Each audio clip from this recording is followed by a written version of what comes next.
y parece que era un gran guerrero además. Y existe la leyenda, es una leyenda muy bonita, no hay manera de confirmarla. Existe la leyenda de que ese mismo día de la batalla, mientras Esquilo luchaba en la batalla, en Atenas, el joven Sófocles de 12 años dirigía el coro en el templo, mientras en la casa de una verdulera la madre de Eurípides lo daba a luz. Esta idea de uniformar todo en un solo día. ¿No? Eurípides era hijo de una verdulera. Bien, y entonces por fin llegamos ahora a Sófocles. En el caso de Sófocles se ha conservado solo 7 tragedias. En el caso de Eurípides se ha conservado 19 o 18 tragedias y un drama satírico. ¿Por qué? Porque lo que se ha conservado son las obras que se utilizaban en las escuelas y se utilizaban para estudiar retórica y dialéctica. ¿Ya? En la época helenística, después del periodo clásico. Entonces, no significa que se haya conservado lo mejor. Significa que se haya simplemente conservado lo que era funcionalmente, ¿no?, más práctico, más útil en ese momento para ese objetivo, para la enseñanza de la retórica y de la dialéctica. Y en ese momento, como les dije, que Platón había empezado a cambiar la cultura griega, aunque eso habría que desarrollarlo más, y Eurípides ya se vincula bastante a Platón, entonces Eurípides es el bestseller de la época, mientras que Esquilo, por ejemplo, va perdiendo su presencia. Y muy lamentablemente para nosotros. ¿Por qué lamentablemente para nosotros? Porque hoy en día todos están de acuerdo en que Eurípides es el menor de los tres, en términos de calidad. Y es de quien tenemos más obras. Entonces si pudiéramos, entregaríamos 2 de Eurípides a cambio de una de Esquilo o algo así. Pero no. Víctor Hugo, a propósito, ya viene la película Los Miserables, basada en la novela de Víctor Hugo, o basada en el musical, no en la novela directamente. Víctor Hugo era un fanático de esto, como todos los románticos. Dice que nos recuerda que Aquiles tenía 3 caballos que tiraban su carro de guerra, y 2 de esos caballos eran inmortales, eran divinos, eran caballos de los dioses. Y el tercer caballo era el mejor de los caballos humanos, o sea, bueno, mortales, del mundo humano, ¿no? Pero no era inmortal. No estaba a la altura de los otros dos, pero era el mejor de los otros. Entonces dice Víctor Hugo que Esquilo y Sófocles son igualmente divinos y que Eurípides es el mejor de los humanos. No llega a la altura de los otros. Bien, entonces Sófocles, la vida de Sófocles va a coincidir con el esplendor de la democracia griega. ¿Ya?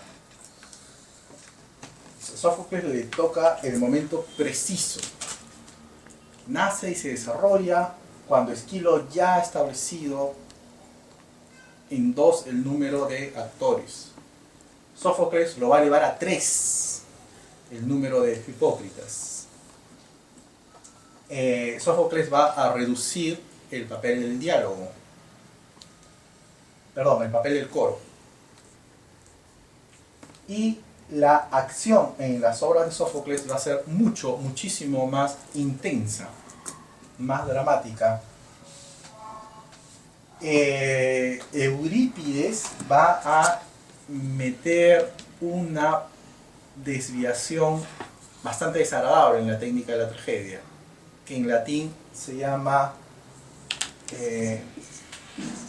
Deus ex machina, y que significa un dios que baja movido por una máquina, simplemente. ¿Y qué ocurre? En el caso de Eurípides, la tragedia tiende a perder su contenido trágico y a convertirse en telenovela, en algunas de sus obras, en las peores. ¿Y cómo se resuelven? Se resuelven cuando simplemente un dios viene de la nada y con su varita mágica arregla todo. y elimina la contradicción irresoluble que es la esencia de lo trágico. ¿Ya?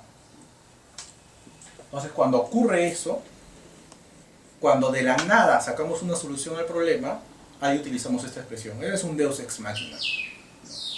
Simplemente lo metemos ahí y se soluciona. Esa es una muy mala manera. Claro, pero eso contradice todo justo lo que se había dicho, ¿no? Así que tiene es. que ser recontra y irreconciliable hasta tal punto que la única solución es que alguien muera. O mueren todos. Claro. Claro. Ahora, a esto se puede objetar que en el caso de la Orestiada de Esquilo, si bien dos de las tragedias terminan sangrientamente, la tercera termina con una reconciliación. Entonces ahí se habla también de una pérdida de lo trágico ya desde Esquilo, ¿ya? Pero en el caso de Eurípides esto se acentúa. Y otro problema con Eurípides es el racionalismo. El racionalismo platónico aparece con mucha frecuencia. Sin embargo, hay fragmentos de Eurípides que están en contra de las ideas platónicas y las ideas socráticas. ¿Ya? Existía el rumor completamente falso de que Sócrates le escribía las obras a Eurípides. Esto da una idea de cómo el pueblo, ¿no? Vinculaba a ambos personajes, a ambas formas de ver. Y esto que mete Eurípides es como... O sea, me pregunto cuál fue su impacto. ¿Solamente tiene que ver con sus obras o cómo en realidad empiezan a cambiar toda la idea de tragedia? Muy buena pregunta. Efectivamente, está cambiando bastante. Al punto que, ¿cuáles son los argumentos de las obras? Los mitos, ¿no? Pero, después de Eurípides, tenemos ya el trágico Agatón, de quien Aristóteles se sorprende porque en sus obras dice no aparece ningún nombre conocido. Es decir, el tipo había inventado, ya literalmente ya estaba en el plano de la novela, inventaba historias, ¿no? Sin mito. ¿No? Entonces sí estaba cambiando la tragedia, estaba cambiando mucho. De Agatón no conservamos ninguna obra.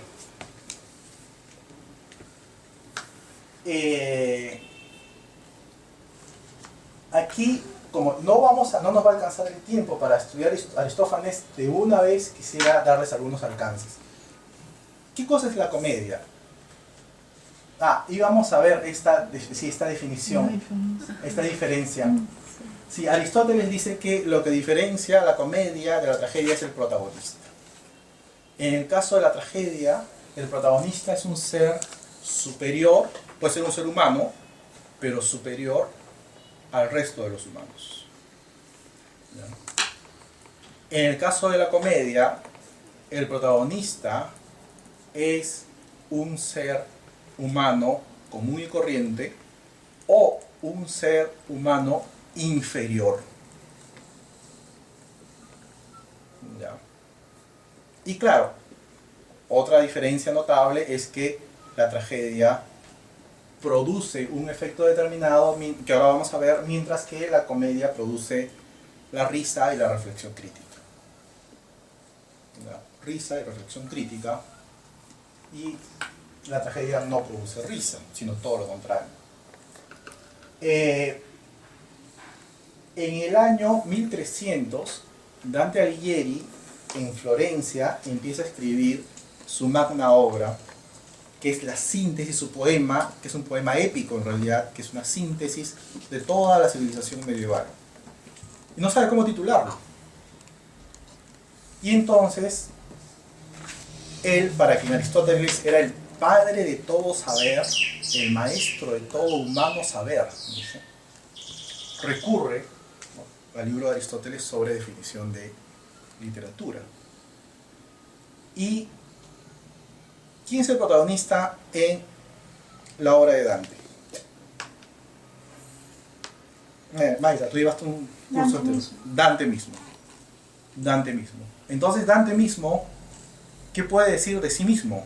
¿Que es superior al resto de los seres humanos?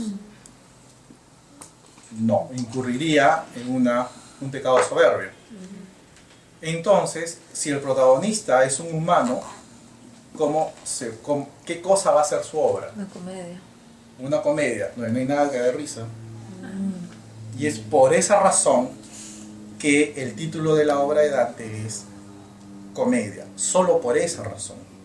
Porque Aristóteles dijo, entonces solamente hay dos, tragedia y comedia, protagonista superior a los hombres, protagonista normal o inferior a los hombres, y Dante dijo, yo soy normal igual que los hombres, así que mi obra es una comedia. ¿Ya? Entonces, por eso tanta frustración de gente que busca reírse y compra el libro y bueno.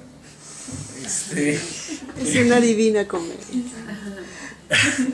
Y divina no se llama comedia. Lo sé. Que muy posteriormente la humanidad ya decidió aumentarle el nombre, le pusieron divina. Solamente Jacob Burckhardt, un filólogo alemán, encuentra que la comedia es chistosa, pero también que los alemanes tienen un sentido del humor que ya lo pueden apreciar ustedes en los ejemplos que da Freud en el chiste y su relación con el inconsciente.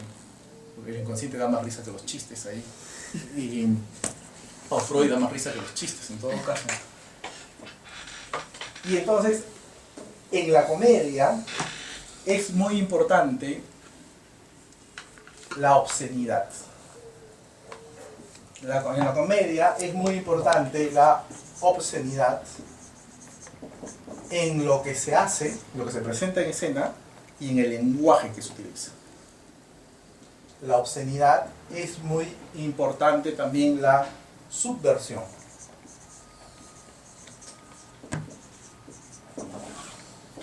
Es muy importante también la crítica. Naturalmente es muy importante el humor. Y también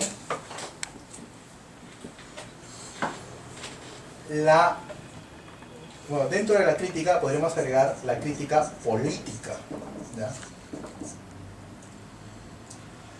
Bien, entonces Aristófanes tiene estos elementos. Las traducciones de las obras de Aristófanes, por ejemplo, recuerdo uno de los momentos más frustrantes